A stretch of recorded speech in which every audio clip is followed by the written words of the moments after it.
Hello. Okey, hari ni saya nak tunjukkan cara nak install PCSX2, iaitu emulator untuk PlayStation 2. Okey. PCSX2 ni kita boleh main game PlayStation 2 dekat Windows 10. So, saya akan tunjukkan cara-cara macam mana nak install PCSX2 dekat Windows 10. Okey, pertama sekali buka browser. Type PCSX2. Okay, download emulator untuk PlayStation. Ni lah, boleh pilih. Kita guna Windows, so pilih Windows lah. Download, ni yang paling latest ni. Start download. Okay, saya download menggunakan IDM, Internet Download Manager.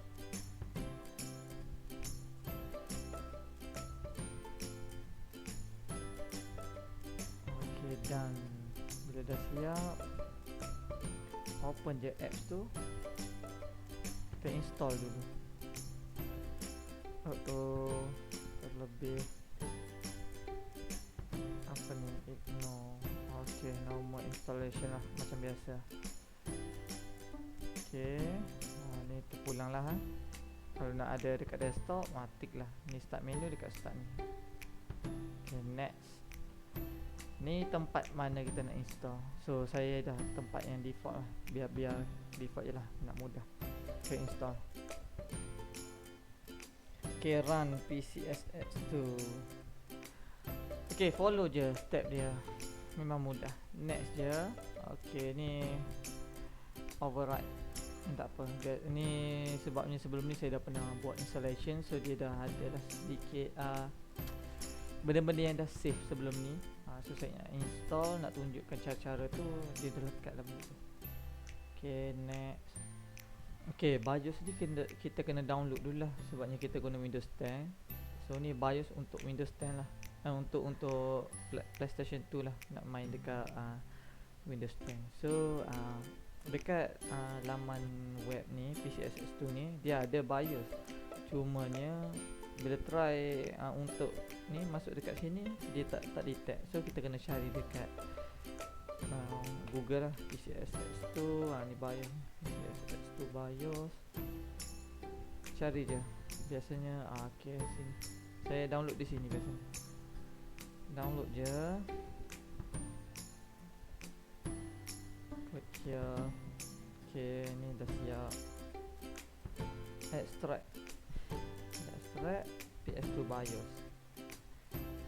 Ok, pergi dekat document PCSX2 BIOS, paste je dekat situ.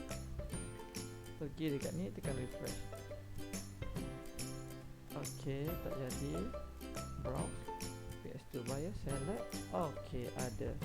Ambil USA lah, bahasa English. Finish. Ok, settle. Dah siap. So saya tunjukkan contoh lah satu game.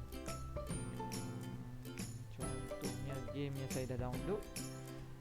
Contohnya download compress game Kamen Rider Ryuki, Ultraman lah, kita ambil Ultraman sekali. Okay, kita cuba Ultraman dulu. Boot ISO. Tekan je. Kejap.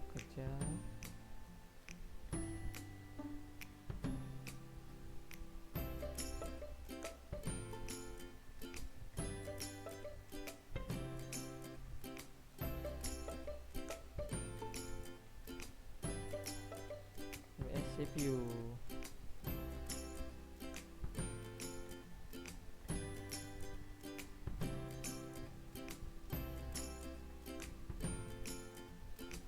Okay.